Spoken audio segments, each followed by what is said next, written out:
Inilah yang disabdakan oleh Sang Buddha. Kehidupan apapun yang mengalami kematian di dunia ini adalah singkat dan penuh dengan penderitaan yang tidak dapat dihitung maupun diukur. Tidak ada alat apapun yang dapat digunakan untuk melarikan diri dari kematian. Setelah mencapai usia tua, maka kematian tak terelakkan. Bagaikan buah setelah masa akan gugur, demikian pula makhluk yang bisa mati setelah dilahirkan harus selalu menghadapi takutnya kematian. Seperti halnya dengan periuk keramik, haruslah pecah pada satu waktu. Demikian pula kehidupan dari makhluk yang bisa mati telah ditentukan untuk berpisah. Para remaja dan pemuda, yang bijaksana dan yang bodoh, semua ini berada di bawah bayang-bayang kematian. Tiada seorang ayah pun yang dapat menyelamatkan anaknya. Tiada sanak saudara yang dapat menyelamatkan saudaranya ketika mereka harus berpisah dengan dunia ini. Ketika sanak saudara berdiri memperhatikan dan meratap, menyaksikan bagaimana makhluk mengalami kematian, seperti sapi yang digiring ke rumah jagal. Demikianlah semua makhluk akan disergap oleh kematian dan usia tua.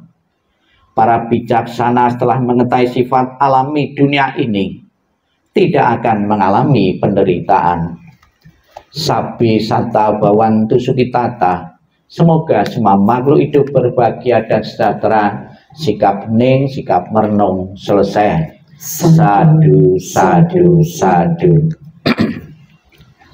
Terimalah salam di dalam Dharma. Namo Sang Hyang Adi Budaya, Namo Buddhaya.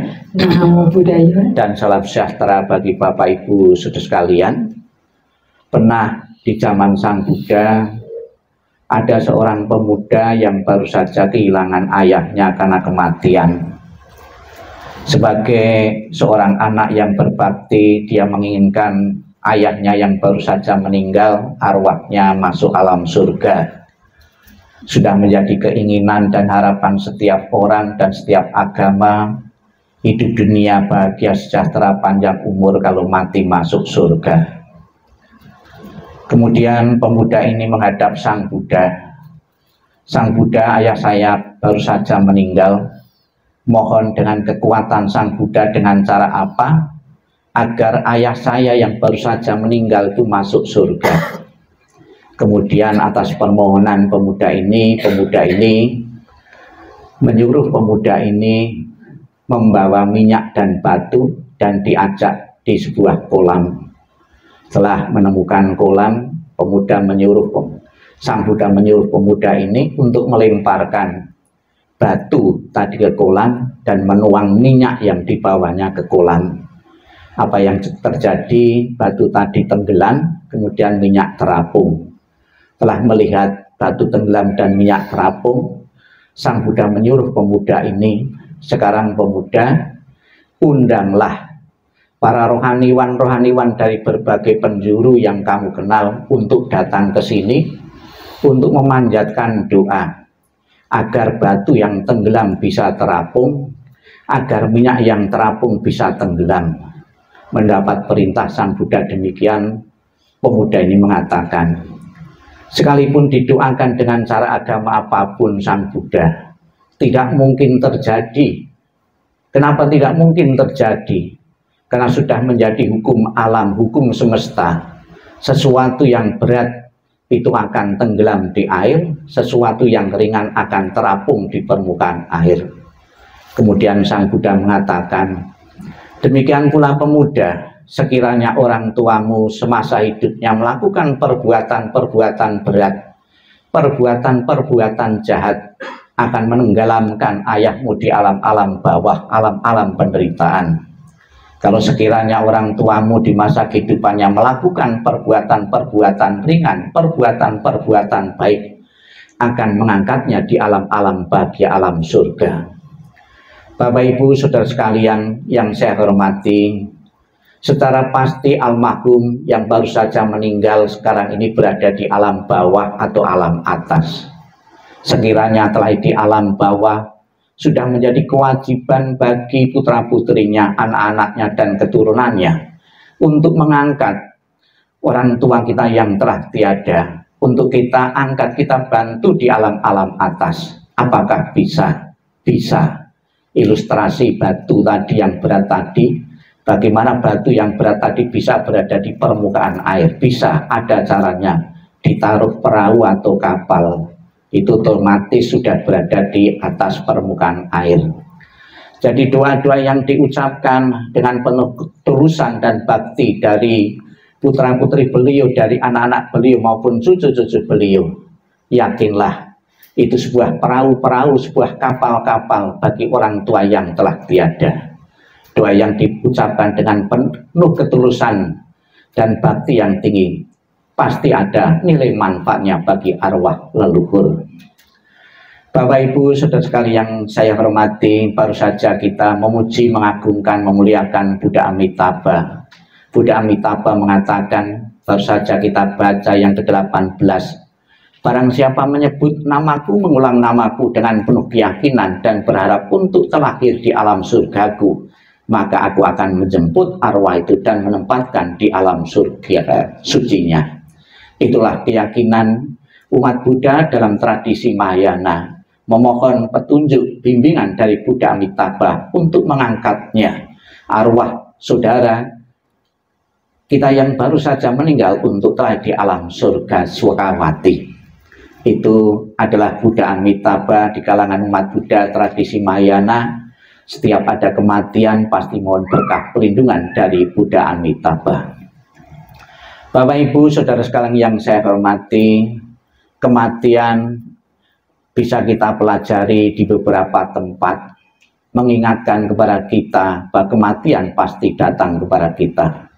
Kemarin keluarga sebelum tutup peti pasti datang di tempat penjualan peti, mungkin di atas ya, atau di bawah ya, ada di atas ya. Di tempat penjualan peti pasti melihat di situ ada beberapa ukuran-ukuran peti mati. Ada ukuran kecil, ukuran sedang, ukuran besar. Penjual peti mati sudah tahu, ternyata kamu mau umur berapapun bisa mengalami kematian. Kemudian di tempat penjualan peti kita bisa melihat atribut-atribut keagamaan ya yang ditempelkan di situ. Ada salib, ada Buddha, ada Konghucu, ada Taoisme. Kamu mau beragama apapun juga akan mengalami kematian. Terbukti juga penjual peti sudah menyiapkan peti mati sesuai dengan agama yang dianut oleh seseorang. Kemudian kita bisa bertanya juga di tempat penjualan peti, ada harga-harga, ada harga yang murah, ada yang mahal ya. Kesimpulannya adalah kamu punya ekonomi apapun juga akan mengalami kematian. Yang ekonomi lemah juga mengalami kematian. Terbukti sudah disiapkan peti mati yang harga murah. Yang konglomerat, yang pengusaha pun juga akan mengalami kematian. Terbukti sudah disiapkan dengan harga yang mahal. Kesimpulannya adalah status apapun, ekonomi apapun, umur berapapun yang dimiliki oleh seseorang pasti akan mengalami kematian. Sang Buddha mengatakan kematian adalah hukum universal. Semua yang terbentuk, semua yang pernah dilahirkan pasti akan mengalami kematian. Di kalangan umat Buddha berbicara tentang kematian ada dua pendapat. Yang pertama, seseorang yang meninggal itu langsung bertumimba lahir. Istilah agama Buddha sebetulnya di tempat lain pun juga ada ya. Setelah tumimba lahir itu masuk surga, masuk neraka, itu juga tumimba lahir sebetulnya ya. Itu ada yang langsung dikatakan dalam Dhammapada, tidak ada perhentian bagimu di perjalanan. Jadi begitu seseorang meninggal langsung seketika itu juga diikuti kelahiran berikutnya. Ini dalam tradisi Theravada. Kemudian tradisi Mahayana ada waktu jeda. Begitu seseorang meninggal ada waktu transisi. Kurang lebih masa transisinya 49 hari. Maka di kalangan umat Buddha dalam tradisi Mahayana, selama 49 hari kesempatan keluarga membantu. Sekiranya arwah itu kebajikannya kurang, bisa terbantu ya dengan pelimpahan jasa. Kalau kebajikannya kurang, yang meninggal itu bisa mendorongnya seseorang telah di alam-alam bawah, alam-alam menderita. Kalau tetapi ada kepedulian dari keluarga yang masih hidup ini, selama 49 hari mengirim doa, mengirim pelimpahan jasa, itu berguna dan bermanfaat bagi arwah almarhum yang telah meninggal. Ada yang setiap hari, ada yang 7 kali 7, setiap kelipatan 7 hari sekali, selama 7 kali berturut-turut, ya, itu melakukan pelimpahan jasa. Tapi ada juga yang dijujuk 49 hari seolah-olah doa dan pelimpahan bagi orang yang meninggal. Dalam tradisi Mahayana itu wajib, karena hari ke-50 itu akan menentukan arah kelahiran berikutnya, dibantu dengan pelimpahan jasa yang diberikan oleh anggota keluarga yang berbakti. Semoga dengan doa yang rutin, saya yakin keluarga yang tinggalkan yakin pengaruh doa, pengaruh pelimpahan jasa itu berguna dan bermanfaat bagi arwah almarhum. Semoga menjadi harapan keluarga, harapan kita semua. Dengan dukungan doa dari kita semua yang hadir maupun yang tidak hadir, arwah beliau segera menepati alam yang berbahagia. Sadhu, sadhu, sadhu.